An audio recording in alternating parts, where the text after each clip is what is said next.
So, ఇక్కడ ఈ menu బార్‌లో ఫైల్ మెనూ, హోమ్ మెనూ ఇవన్నీ కనిపిస్తున్నాయి చూసారా? అక్కడ మీకు చూడండి ఇన్సర్ట్ అని ఒకటి కనబడుతుంది. ఆ ఇన్సర్ట్‌లోకెళ్తే మీకు ఇక్కడ టేబుల్ అనే ఒక ఆప్షన్ కనిపిస్తుంది.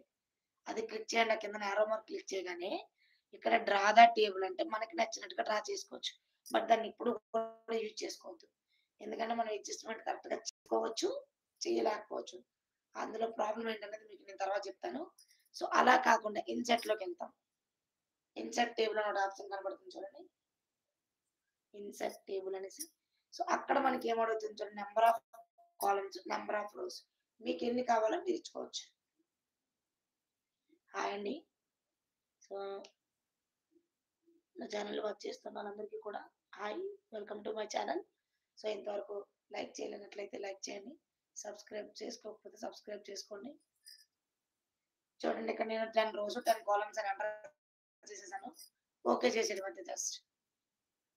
చూసారా ఒక బాక్స్ వచ్చేసింది.